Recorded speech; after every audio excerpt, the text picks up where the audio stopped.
तो ठीक 15 दिन में इलेक्शंस होने वाले हैं कर्नाटका में। 13 तारीख को रिजल्ट्स आएंगे। काफी अप्स एंड डाउन्स हम देख रहे हैं पिछले कुछ दिनों में। कर्नाटका में हमने देखा है कि काफी बड़े नाम जो एक पार्टी से दूसरी पार्टी में गए, एंड 2018 भी एक एग्जाम्पल अच्छा रहा है जहाँ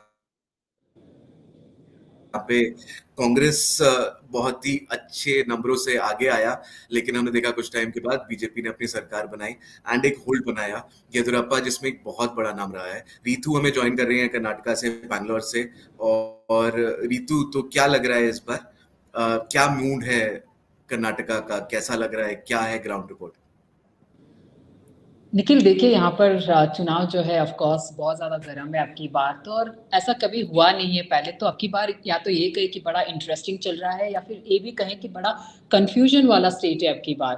तो देखिए, जैसे आपने बताया कि 2018 में जो है बहुत अच्छा प्रदर्शन रहा है कांग्रेस पार्टी का वगैरह। So yes, as you said again, तो हमेशा से हमने ये देखा है पहले चुनावों में भी, कम से कम समझिए 3 दशक में। सो कांग्रेस ने हमेशा से जो है बेहतर परफॉर्म किया है। उनकी सीटें हमेशा 80 से लगभग ऊपर ही रही है, मगर कभी नीचे नहीं रही है। तो वही बीजेपी के लिए वो 40 पर भी कभी कभी उतरे हैं, और अब की बार जो है उनको एंटी इनकम्बेंसी भी जो है फेस करना पड़ रहा है कर्नाटक में। तो ऑफ कोर्स दिस टाइम ये इलेक्शन जो है वो बिल्कुल भी आसान नहीं होने वाला है बीजेपी के लिए। बट जैसे हम शुरू कर रहे हैं कि कर्नाटक का चुनाव किस तरीके से होने वाला है, तो सवाल ये है कि पहले तो बीजेपी के लिए कर्नाटक का चुनाव क्यों अहम है।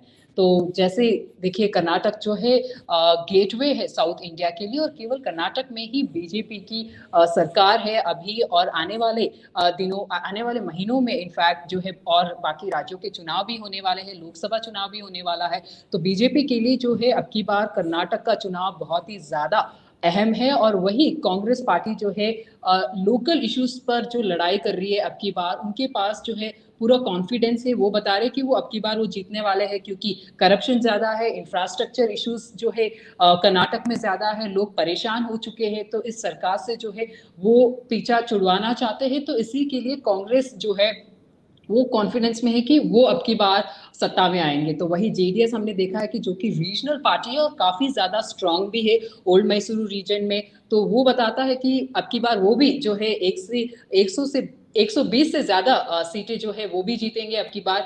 तो चुनाव तो जो है बिल्कुल बहुत ही ज्यादा गर्म है अब की बार, मगर देखना होगा कि आखिरकार जनता जनार्दन जो है किसका साथ देगी और किसकी सरकार बनेगी अब की बार कर्नाटक में। तो एंटी इनकम्बेंसी डेफिनेटली एक फैक्टर है जिसको कांग्रेस, जिसकी वजह से काफी कॉन्फिडेंट दिखाई दे रहा है। बट बी एस येदियुरप्पा का इस बार इतना एक्टिव ना होना भी क्या कांग्रेस का एक मेजर रीजन है, वो कॉन्फिडेंस जो इस बार दिख रहा है? बहुत ही ज्यादा इंटरेस्टिंग सवाल है ये निखिल। देखिए, बी एस येदियुरप्पा इनफैक्ट जो कि बीजेपी के टॉलेस्ट लीडर है, लिंगायत स्ट्रॉन्ग मैन भी है कर्नाटक में। और जब जब येदियुरप्पा जो है चुनाव के मैदान में उतरे, हमेशा से ही बीजेपी ने बहुत ही ज्यादा अच्छा प्रदर्शन किया है। और अब की बार हमने देखा कि जिस तरीके से कांग्रेस बता रही है कि बी एस येदियुरप्पा को साइडलाइन कर दिया जा रहा है, और काफी सारे लिंगायत लीडर्स को भी जो है साइडलाइन कर दिया जा रहा है। और वहां तक बात तो ये भी है कि येदियुरप्पा चाहते थे कि अपने बेटे को जो है अच्छी तरीके से पॉलिटिकल करियर बनाने में मदद करे, और वो चाहते थे कि उनका बेटे का जो है BY विजेंद्र, जो कि काफी ज्यादा इंटेलिजेंट पॉलिटिशियन भी है, एक और बहुत ज्यादा इंटेलिजेंट है वो इनफैक्ट, तो वो चाहते हैं कि अपने बेटे का जो है करियर ठीक तरीके से सेटल हो जाए इस पॉलिटिकल ग्राउंड पर। तो तभी उन्होंने कुछ बातें जो है हाईकमांड के सामने रखी। तो सुनने में आया कि कुछ चीजें जो है हाईकमांड ने अग्री भी नहीं की। तो तब से लेकर अब तक बी एस येदियुरप्पा भले ही ऑन कैमरा ये बोलते हुए दिखाई दिए हैं कि वो पार्टी के लिए काम करेंगे, उन्होंने इलेक्टोरल पॉलिटिक्स से जो है रिटायरमेंट ले लिया है, मगर पूरी कोशिश रहेगी कि बीजेपी जो है अब की बार सत्ता में आएगी और 140 से ज्यादा सीटें जीतेगी। मगर अब की हमने देखा है कि काफी टाइम बी एस येदियुरप्पा जो है बहुत सारे नेताओं से जुड़े नहीं, बहुत सारे फंक्शंस को भी उन्होंने अटेंड नहीं किया, बहुत सारे कैंपेन ट्रायल्स में भी उनकी मौजूदगी नहीं देखी गई थी। तो ये क्लियरली एक इंडिकेशन है कि बीजेपी को है अब की बार अगर उन्होंने येदियुरप्पा को ठीक तरीके से इस्तेमाल नहीं किया कर्नाटक के चुनाव में, तो उनको बहुत ही ज्यादा महंगा पड़ने वाला है और बहुत ही ज्यादा भारी पड़ने वाला भी है। और दूसरी तरफ हमने देखा कि जैसे ही कांग्रेस ने इस मुद्दे को पूरी तरीके से गर्म बना दिया, तभी हमने देखा कि जब union home minister Amit Shah Bengaluru में थे और वो बीएस येडियुरप्पा के घर पहुंचते हैं नाश्ते के लिए सुबह सुबह, तो येडियुरप्पा जी जो है घर के सामने ही एक बुके लेके खड़े थे उनका स्वागत करने के लिए। तो वही बीवाई विजेंद्र जो है सामने खड़े थे। तो अमित शाह जी ने बोला कि आप नहीं विजेंद्र देंगे अब की बार मुझे बुके। तो वो एक क्लियर इंडिकेशन था कांग्रेस और काफी सारे लीडर्स को बीजेपी के अंदर ही, जो ये बता रहे हैं कि बीएस येडियुरप्पा को साइडलाइन कर दिया जा रहा है या फिर बीएस येडियुरप्पा को ज्यादा अहमियत नहीं दिया जा रहा है। तो तभी उन्होंने देखिए उनको आगे जाकर पार्लियामेंट्री बोर्ड मेंबर भी बनाया। हाईकमांड ने ये भी बताया कि येडियुरप्पा किस तरीके से इंपॉर्टेंट रोल प्ले करते हैं। और अब जब स्टार कैंपेनर्स कर्नाटक में है, चुनाव आने वाले हैं कुछ ही हफ्तों में, तो सारे ही स्टार कैंपेनर्स जो है येडियुरप्पा का नाम हर जगह लेते हुए दिखाई दे रहे हैं, लिंगायत का नाम भी हर जगह लेते हुए दिखाई दे रहे हैं। तो जैसे मैंने बताया आपको कि यस, येडियुरप्पा जो है बहुत ही ज्यादा अहम भूमिका निभाते हैं बीजेपी में। तो बीजेपी को बहुत ही ज्यादा केयरफुल रहना पड़ेगा कि उनको किस तरीके से यूटिलाइज करना है और उनको नाराज भी नहीं रखना होगा उनको। तो पूरे सदर्न इंडिया में अगर देखा जाए तो कर्नाटका इज वन स्टेट जहां पे बीजेपी का काफी ज्यादा स्ट्रॉन्ग होल्ड है। सिमिलरली अभी चैट होने से शुरू होने से पहले मैं रीतू से डिस्कस कर रहा था हाउ 1977 में इंदिरा गांधी ने जब इलेक्शन लड़ा बेल्लारी से पहली बार इमरजेंसी खत्म होने के बाद, तो शी वन विद 70,000 वोट्स। उसके बिल्कुल 22 साल 1999 में सोनिया गांधी ऑल्सो जब पहली बार अपना इलेक्शन लड़ रही थी, तो अमेठी के साथ she chose a seat from Karnataka, जहां पे वो फिर से सुषमा स्वराज के अगेंस्ट 50,000 वोट से जीत गई थी। तो कर्नाटका एक कुशन देता रहा है कांग्रेस पार्टी को। कांग्रेस पार्टी भी काफी स्ट्रांग है कर्नाटका में। कुछ ही स्टेट्स बची हैं जहां पे हम ये कह सकते हैं, काफी जगहों पे कांग्रेस उतना अच्छा परफॉर्म नहीं कर पाई है, बट कुछ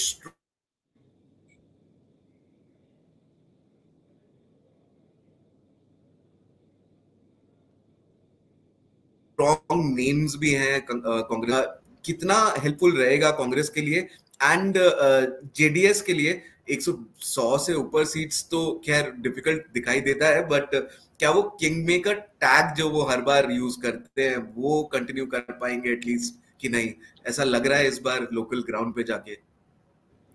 देखिए, लेकिन पहले बात करते हैं कांग्रेस की। तो जैसे आपने बताया कि बहुत ही ज़्यादा इंटरेस्टिंग है कांग्रेस पार्टी कर्नाटक में स्पेशली। आप देखिए उनकी जो नेता है, भले ही सिद्धरामैया है जो कि मास लीडर है कांग्रेस पार्टी से। फिर आप देखिए डीके शिवकुमार केपीसीसी प्रेसिडेंट जो कि कांग्रेस के ट्रबल शूटर भी कहे जाते हैं।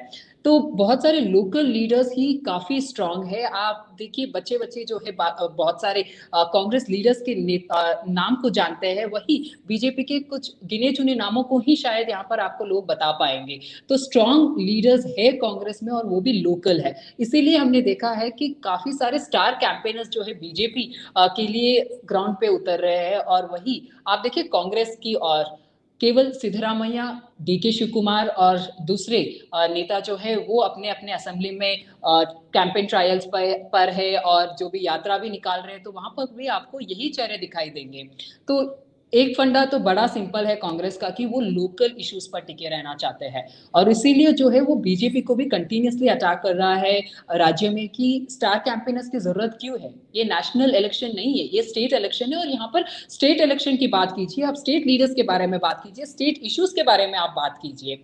तो जैसे मैंने बताया कि कांग्रेस में जो है लीडर्स ही बड़े उस तरीके से बड़े स्ट्रांग है और उनकी खुद की एक रणनीति भी है अपने अपने असेंबली कॉन्स्टिट्यूंसीज में भी, और उसी तरीके से उन्होंने काम भी किया है। आप देखिए अब की बार की जो भी उन्होंने 4 गारंटीज निकाली है, काफी लोकल रखा है उन्होंने। सारी चीजों पर उन्होंने बहुत ध्यान से जो है दिमाग भी लड़ाया है। भले ही वो फ्री इलेक्ट्रिसिटी हो या फिर जितने भी वुमेन्स हैं, उनके हाउस होल्ड वुमेन्स हैं, उनको 2,000 रुपये देना हो, 3,000 रुपये देना हो ग्रेजुएट्स के लिए, और 10 केजी जो है फूड ग्रेन्स देना हो। तो काफी लोकल रखा है अपने गारंटीज को भी, और उनका जो अटैक भी रहा है बीजेपी को लेकर वो भी बड़ा लोकली दिखाई दिया है। और दूसरी बात जब आप जेडीएस की कर रहे थे कि हाँ बहुत बड़ा चांस है दिस टाइम, इस समय भी कि वो किंग मेकर बन सकते हैं वापस से। हमने ये देखा भी है पिछले इलेक्शन में भी कि कैसे वो कोalition गवर्नमेंट में थे। फिर हाँ हमने देखा कि रिसॉर्ट पॉलिटिक्स हुआ 2019 में, काफी 17 लीडर्स जो है बीजेपी में आए और फिर बीजेपी ने अपनी सत्ता बनाई कर्नाटक में।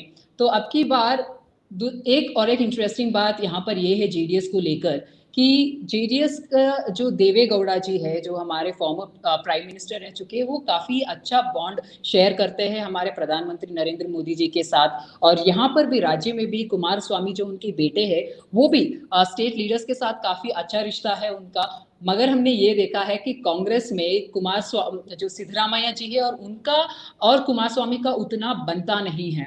कभी कभी हमने उनके बीच में जो है तालमेल जमते हुए नहीं देखा है, मगर जब जब भी सिद्धरामैया झुके हैं तब तब वो हाई कमांड का डायरेक्शन था कि जब जब उन्होंने बताया कि आपको ये सुनना पड़ेगा, हमें जो है जेडीएस के साथ हाथ मिलाना पड़ेगा, तब तब जो है कोalition गवर्नमेंट बनी है। क्योंकि पहले सिद्धरामैया जी उसी पार्टी में थे, ये सारे साथ में ही काम कर रहे थे, उसके बाद वो बाहर निकल गए, कांग्रेस पार्टी में आ गए। सो तब से लेकर अब तक दोनों के बीच में जो है रिश्ता हमेशा से उतना अच्छा नहीं रहा है। मगर अब की बार देखना होगा कि क्या कांग्रेस जो है अपने उस ईगो, कांग्रेस लीडर्स जो कर्नाटक में, वो अपने ईगो इश्यूज को साइड में रखकर अगर जरूरत पड़ी तो वो जेडीएस का हाथ थामेंगी, या फिर बीजेपी और जेडीएस मिलकर कोalition गवर्नमेंट बनाएंगे। मगर ऑल दैट कि हंग असेंबली जो है कर्नाटका अब की बार नहीं चाहता है, वो तो बहुत ही ज्यादा क्लियर दिख रहा है ग्राउंड लेवल पर भी, मगर देखना होगा। पता नहीं, मैं बहुत एक्साइटेड हूँ। मुझे लग रहा है 13 को कुछ ना कुछ बड़ा होने वाला है। फिर से रिजॉर्ट पॉलिटिक्स, मतलब चाहूंगा मैं कि हो, मजेदार है, देखने में भी मजा आता है, बट देखते हैं क्या होता है। तो वील कीप फॉलोइंग। एक बार फिर से 2-3 दिन के बाद हम लोग आपके पास ये लाइव्स लेके आते रहेंगे, लेटेस्ट इन्फॉर्मेशन लाते रहेंगे। जो भी हमें लगेगा, जो भी ट्रेंड्स होंगे, वो हम आपको दिखाते रहेंगे। बट जो भी आपके कमेंट्स है, प्लीज कमेंट सेक्शन में भेज दीजिए, एंड सब्सक्राइब करना प्लीज मत भूलिए। Thank you Ritu, thanks everyone for watching.